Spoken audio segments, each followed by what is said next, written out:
Hello everybody, welcome back to part 17 of Let's Play Realms of the Haunting. Now, the first thing we're going to do is pick up these 2 healing potions. And just over here, you see that little door on the left? That's got the last gold statue in it. Check out that texturing. And here's some more writing on the wall. I won't bother reading it to you, though. There's a bear thing in this room just here. And I'm pretty sure there's also a couple of extra healing potions. Hello. And those things make such a satisfying sound when they die.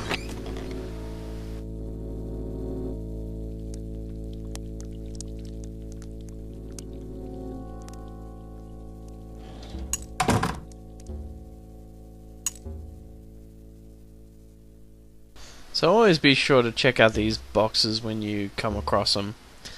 They usually have something inside.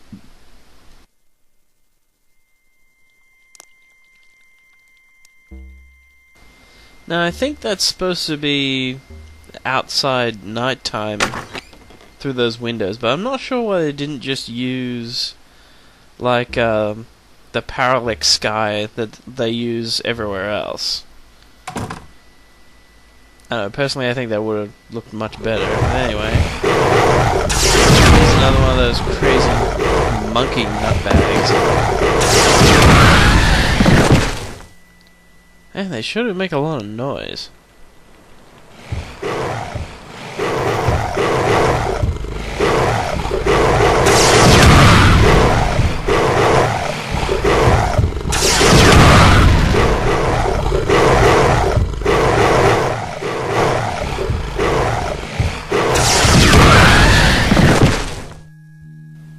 I also love how they just keel over like that. There's another 2 guys around here. That light's gonna drive me crazy. Here we go. Come on. It's good to take these things on one at a time.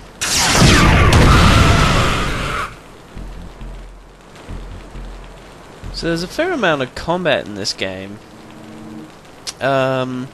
But I wouldn't really call it a first-person shooter.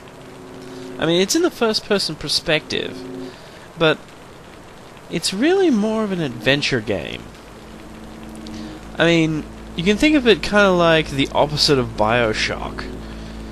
If you think of BioShock as being like a first-person shooter with some adventure elements. I already, I'm trying to talk here. Anyway, if BioShock is a first-person shooter with some adventure elements thrown in for flavor, then I'd say Realms of the Haunting is kind of like an adventure game with some first-person shooter elements thrown in for excitement. Personally, I think it works really well in Wrath. So I'm just going to go over another couple of topics that we can talk to Rebecca about, just because I think they're interesting. That voice in the tunnels. The voice? He said something about a chamber or something, as some kind of guardian, wasn't it? I believe so. Sent to ward over some holy place.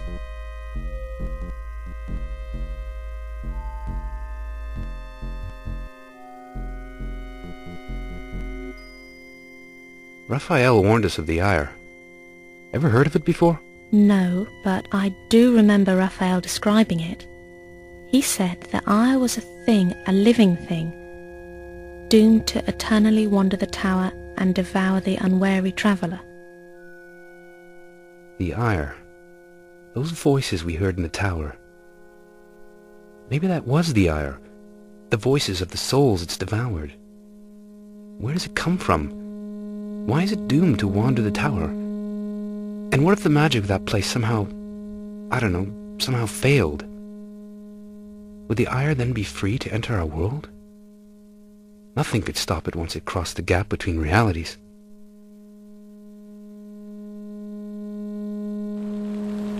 So I want to do, a couple of those little topics every once in a while, because I think they're interesting, but I don't really want to do it all at once.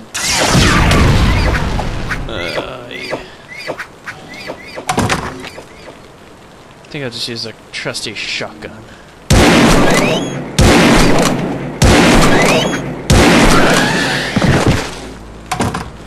Well, now that we've finished with that guy, it's time to check out the observatory. And it looks like it's not down here. Of course, it's over here. You can see through the windows.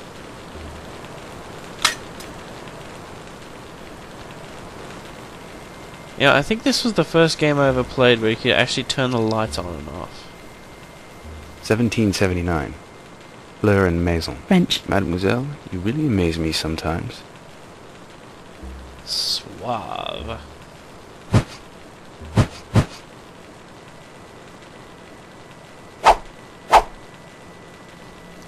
You can't break them.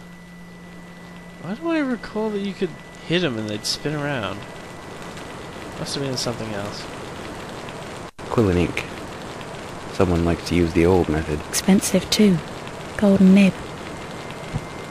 So there's another thing you can pick up that's absolutely useless. As far as I know, anyway. Sketch of somewhere. Some place we've not yet come across.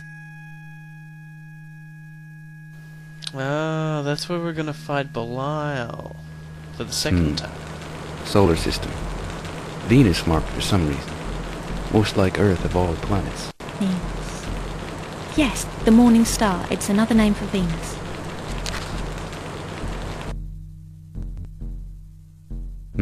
Also known as the morning star. The planet.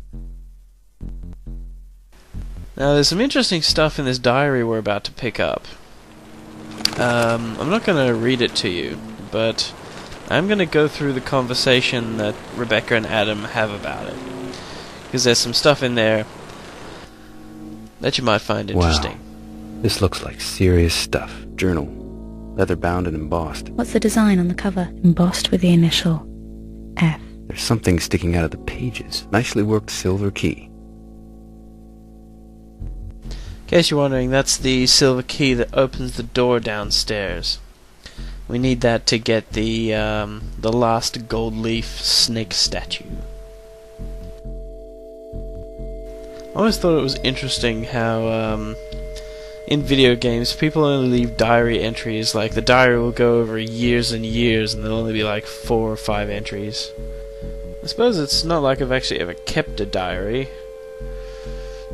I don't know, anyone in my audience ever kept a diary before?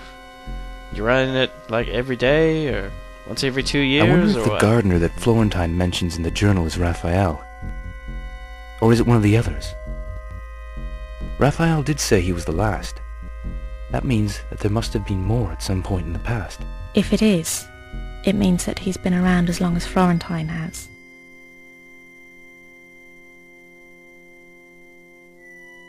Evidently, the gardener that Florentine mentions in his journal is Raphael.